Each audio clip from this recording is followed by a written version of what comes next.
dlitheng kakangku. Wis aja akeh-akeh sing kok rasa jer pancen dudu ing kene dununging kamukswanmu. Isih akeh sesanggeman sing kudu kok lakoni.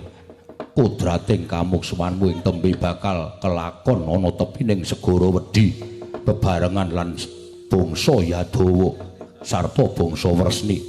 Dene besok kamukswanmu lantaran wuru waragang saka ngunduh wae lelabuhamu. Kresna kakangku aja gelo atimu. Aduh, adikku Dinarkudara. Oh.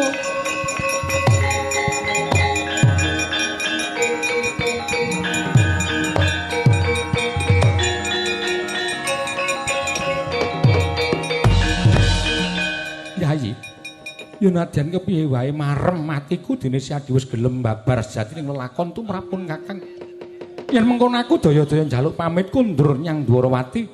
Aja bali ning Dwarawati.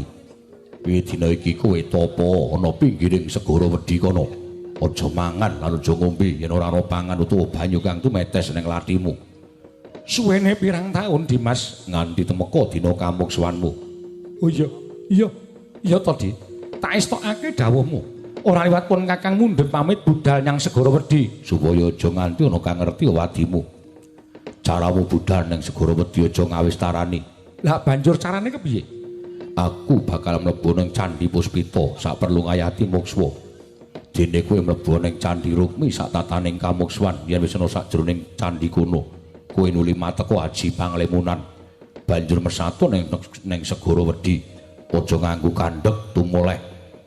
Kanthi mengkono putu-putumu rumangsa yen kowe wis mukswa senadyan sejatine isih kudu nglakoni Subrata tetaunan. Ora ana kang padha sumurup. Iya Dimas. Banget panarimaku dene semono nggonmu rumeksa marang prajaning pun Kakang. Ora liwat Yayi. Padha manjing candine dhewe-dhewe kanthi pamuji rahayu kamukswanira Dimas Werkudara sugeng pepanggihan ana ing alam langgeng besok Yayi. Semono uga aku. Aku njaluk ngapura lan tak dongake Kakang Kresna rahayu sak laku jantramu. Nganti temeka dina kamukswanmu Kresna kakangku. Werkudara iya Yayi iya. Oh